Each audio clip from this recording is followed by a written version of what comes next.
Bonjour et merci Thomas. Tu es historien et tu étais venu à la fête de lutte ouvrière après il y a quelques années pour présenter un texte inédit d'un insurgé de 1832 qui s'appelait Charles Jeanne, qui était le chef d'une barricade dans le quartier aujourd'hui de Beaubourg, quartier Saint-Méry. Une barricade lors d'une insurrection des 5 et 6 juin 1832. C'est une insurrection qui a inspiré Victor Hugo pour son roman Les Misérables. Et c'est une insurrection sur laquelle tu travailles depuis longtemps. Elle n'est pas très connue, elle est moins connue que d'autres soulèvements parisiens du 19e siècle. Et alors 1832, c'est également l'année de la première grande épidémie de choléra en France. Et donc, tu as accepté d'évoquer pour Lutte ouvrière cette épidémie et cette insurrection. Alors, peut-être pour commencer, Thomas, quelques mots sur ce qu'a été cette épidémie, ce qu'on en sait aujourd'hui, 1832, le choléra arrive en France. Bonjour Fabrice et merci de me permettre de réfléchir avec vous sur ces questions-là. Alors, le choléra, comme chacun sait, c'est une maladie épidémique très contagieuse, causée par une bactérie, un bacille. C'est ce qu'on sait aujourd'hui, au début du XXIe siècle. C'est ce qui est connu depuis la fin du XIXe siècle, mais il est important, me semble-t-il, de préciser qu'au moment où le choléra frappe l'Europe et la France, à la fin des années 1820, au début des années 1830, la maladie n'est pas connue. C'est un choléra dit asiatique qui trouve ses sources du côté des Bouches du Gange, dans l'Inde actuelle, et qui prend de court les populations concernées et les autorités qui ne savent pas comment se sortir de cette crise complètement inédite. Et alors, est-ce qu'on sait combien de victimes elle a fait en France? Oui, on a une idée sur la question. Des études ont été faites à partir des sources disponibles. Le choléra de 1832 à Paris, c'est grosso modo 20 000 morts, 20 000 aussi à Marseille à peu près. Au total, à peu près 100 000 morts en France. 100 D'accord. 000 morts, ce qui est très considérable. Quelques dizaines d'années plus tard, début des années 1850, une autre vague pandémique cause la mort en France d'à peu près 150 000 morts. Donc plusieurs fois Oui. l'épidémie de Covid-19 dans laquelle nous sommes aujourd'hui, quoi, hein. Voilà, et puis à l'intérieur de la vague de 1832 en France, un premier assaut très tragique autour du mois d'avril 1832, un répit et puis une reprise un petit peu moins tragique, mais quand même très mortelle à l'été. D'accord. Alors, à l'époque, qu'est-ce qu'on sait de la maladie, des mécanismes de transmission? Aujourd'hui, on sait qu'elle se propage par les eaux, par un bacille qui circule par les eaux, les vêtements ou la sueur. Mais en 1832, qu'est-ce qu'on en sait? Est-ce qu'on essaie de se protéger? Si oui, comment? Alors, on sait, pour ainsi dire, tout aujourd'hui sur le choléra et son mode de diffusion. Effectivement, ce sont les eaux, ce sont les aliments viciés. Au départ, le vecteur du choléra, ce sont les matières fécales.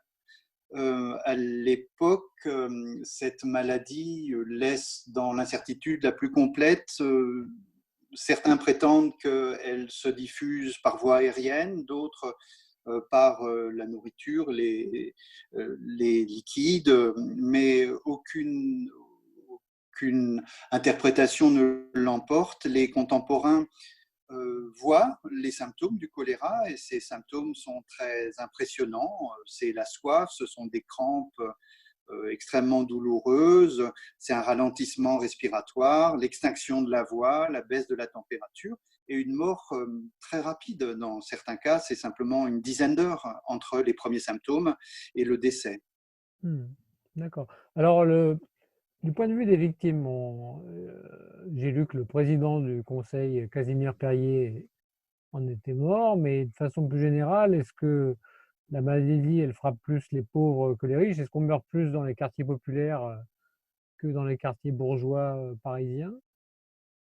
Alors là aussi, c'est très documenté. C'est documenté pour le début du 19e siècle en France, puisque c'est de ça qu'on parle, mais c'est documenté aussi pour le début du 21e siècle. Le choléra existe toujours, comme chacun le sait. Les différenciations sociales sont tout à fait nettes. Effectivement, l'exemple Casimir Perier ne doit pas dissimuler le fait que le choléra touche plus particulièrement les populations les plus pauvres, les plus fragiles, qui s'alimentent ou boivent à des sources qui sont peu fiables, qui connaissent une très grande promiscuité, favorisant la contagion. Il faut imaginer que le centre de Paris, dans les années 1830, ce sont des densités extraordinairement élevées et les conditions d'insalubrité dans lesquelles vivent les populations n'arrange pas l'affaire. Donc, en mortalité différentielle, les plus pauvres payent un beaucoup plus lourd tribut que les plus riches. Mmh. D'accord. Alors, est-ce que tu peux nous dire maintenant quelques mots de l'arrière-plan politique, dans la France du début des années 30? Et puis éventuellement, est-ce que le choléra, a des conséquences politiques et sociales? Est-ce qu'il y a, par exemple, quel est le rapport, s'il y en a un, entre le choléra et l'insurrection de 1832?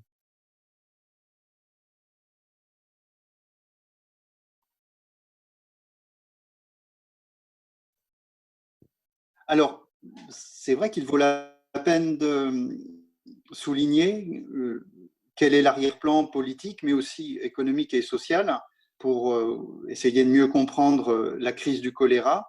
Politiquement parlant, l'été 1830, c'est la fin de la Restauration, le départ de Charles X et la montée sur le trône du duc d'Orléans qui devient Louis-Philippe Ier, roi des Français. Après la Révolution, après les Cette, Trois Glorieuses, quoi, c'est ça, hein?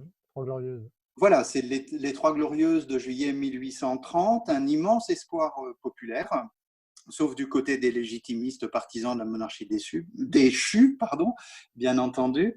Mais cet élan populaire et cet enthousiasme trouvent très vite leur terme parce que la nouvelle monarchie, par bien des côtés, ressemble à la précédente. Les républicains, les patriotes, ceux qui étaient favorables à un mouvement marqué dans la politique, y compris sociale du régime, en sont pour leurs frais. Et donc, ces troubles politiques, sociaux connaissent une sorte d'acmé, une première fois à la fin de l'année 1831, avec ce qu'on appelle la révolte des canuts. Ces canuts qui proclament qu'ils n'ont qu'une alternative, c'est vivre en travaillant ou mourir en combattant. Mmh. Lyon est donc secoué par cette crise très profonde, Paris également. Et le OK. choléra se situe dans ce contexte. Tu peux nous dire un petit peu donc les canuts qui ils sont et puis, en effet, quelle peur ils suscitent? J'ai lu, qu'un publiciste en 1831 parlait des barbares qui menacent la société, je cite, qui ne sont point au Caucase ni dans les steppes de la Tartarie, mais dans nos villes manufacturières. Donc il y a Voilà, dans les une peur faubourgs de nos villes des manufacturières. prolétaires. Ouais. C'est Saint-Marc Girardin qui écrit ça, effectivement, parce que lui et beaucoup d'autres sont très inquiets de ce qui se passe à Lyon, ont l'impression que se déroule un débordement de fureur populaire, alors que si on regarde à quoi ressemble effectivement la révolte des canuts, eh bien on se trouve face à une revendication sociale très nette portée par les ouvriers de la soie, et les petits chefs d'atelier de la soie qui se retrouvent dans une situation économique de plus en plus insupportable, qui ont besoin d'un tarif, qui ont besoin de davantage de dignité et qui essaient de répondre par la revendication à une crise forte qui est aussi une crise générale de l'économie française entre la fin des années 1820 et le début des années 1830. Mmh. Et alors donc, est-ce que le choléra, est-ce qu'il y a un rapport entre, ce contexte, et la pandémie? On parle à l'époque de la question sociale, donc, est-ce que le choléra, c'est aussi ça en fait partie? Alors, il y a beaucoup de points de contact entre la crise sanitaire, la crise démographique d'un côté, et puis la crise politico-sociale de l'autre. Euh, il s'agit de deux maladies, pensent un certain nombre de contemporains, mais qui les interprètent de manière très très diverse en fonction en particulier de leur sensibilité politique. Circulent dans la population parisienne des analyses ou des rumeurs selon lesquelles le choléra, c'est la maladie des pauvres qui va se diffuser aux plus riches et que c'est les pauvres qui font du mal à la société en étant vecteurs de la maladie. On entend aussi dans les milieux catholiques l'idée que le choléra est une vengeance divine. On entend également du côté des plus pauvres que le choléra est instrumentalisé par les autorités en place pour les faire souffrir encore plus qu'ils ne souffrent. Donc il y a des points de convergence, des points de contact entre la crise politico-sociale et la crise sanitaire. Et alors, l'insurrection de juin 32 elle-même, tu peux nous en dire quelques mots? Parce qu'elle est peu connue, en fait, cette insurrection. Oui, Qu'est-ce qui se passe au juste? alors elle se situe à un moment de répit, de relatif répit pour l'épidémie du choléra. Mais voilà, il faut se souvenir que les Parisiens ont l'épidémie en tête et dans leurs imaginaires. Au début du mois de juin 1832, on l'a dit, aucune parade médicale avérée, une grande inquiétude, une partie des plus riches des Parisiens qui choisissent de quitter la capitale, et puis une instabilité politique majeure, accentuée aussi par le décès du président du Conseil, Casimir Perier. Bon, il se trouve que le point de déclenchement est un peu différent. C'est un général, le général Lamarque, qui meurt au tout début du mois de juin, et ses funérailles, comme c'est souvent le cas dans la France du 1er 19e siècle, sont le point de départ d'une manifestation d'opposition. C'est le 5 juin 1832 qu'ont lieu les funérailles du général Lamarque, un cortège donc funèbre qui parcourt une partie de la rive droite de Paris, la ligne des boulevards en particulier, et du côté des greniers d'abondance, du côté de l'entrée du faubourg Saint-Antoine, en fin d'après-midi, les premières barricades sont érigées. J'entre pas dans les détails, la tension est extrêmement forte. Les insurgés sont souvent républicains, patriotes, certains d'entre eux sont légitimistes aussi, il y a certainement des bonapartistes, et puis il y a des habitants de la ville qui considèrent que ça ne peut pas durer comme ça et que sur le plan politique, économique et social, la situation est trop difficile. En 24 heures, après avoir été pas mal ébranlés par la puissance de l'insurrection, les forces de l'ordre reprennent le contrôle de la capitale et commence une phase de répression et de normalisation qui n'est pas trop à l'honneur du régime, qui n'en fait pas, qui n'en tire pas gloire. Les républicains n'intègrent pas 1832 non plus dans leur grande histoire, ce qui fait que, comme tu le dis, cette insurrection-là est plutôt méconnue. On sait un peu combien il y a eu de victimes, non? Il y a eu plusieurs centaines de victimes. Alors, c'est très difficile de comptabiliser à l'unité près, mais on pense que c'était, si mes souvenirs sont bons, parce que ça fait sacrément longtemps que j'ai travaillé là-dessus, 500 ou 600 victimes. Donc, on en retrouve trace dans les sources de l'époque, par exemple, dans les registres de la morgue, qui sont une mine de renseignements, à la fois sur l'insurrection de 1832 et sur les effets du choléra. Alors le choléra, donc tu as dit tout à l'heure qu'il revient ensuite en France plus tard. Oui. Quand et comment finit-on par s'en débarrasser?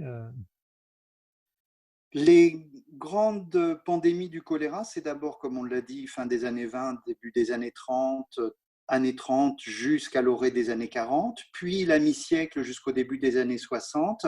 Et puis ensuite, il y a des retours du choléra qui sont moins mortifères, mieux contrôlés, en particulier médicalement. Et le choléra quitte l'espace européen et est aujourd'hui quelque chose de très lointain pour les Français et les Européens du début du XXIe siècle. Mais ça ne veut pas dire que le choléra a disparu. Il prospère sur la misère, il prospère sur les effets des catastrophes naturelles ou des guerres.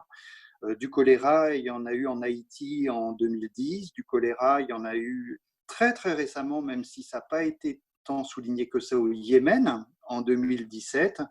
Les populations qui sont fragilisées pour des tas de raisons et qui sont en situation d'instabilité à la fois sanitaire et économique restent aujourd'hui encore très sensibles à ces ravages épidémiques. Il y a en gros 100 000 morts par an du choléra à l'heure actuelle. Mmh. Et selon Bien, l'OMS, je peux oui. peut-être ajouter ça parce que c'est pas sans importance. Le choléra reste aujourd'hui encore, et je cite l'OMS, un indicateur de l'absence d'équité et de l'insuffisance du développement social dans de très grandes et de très nombreuses parties du monde. Mmh. Bon, alors c'est dit de façon assez assez, comment dire, policée, mais enfin on a compris, oui, c'est une maladie de la pauvreté, de la misère et de l'inégalité, quoi. Voilà, on Mmh. a affaire au lexique de l'OMS, mais derrière les mots, on comprend que les réalités sont tragiques. Ouais. Bien, ben, merci, Thomas pour cet entretien et puis, à bientôt. Oui, merci Fabrice, à bientôt.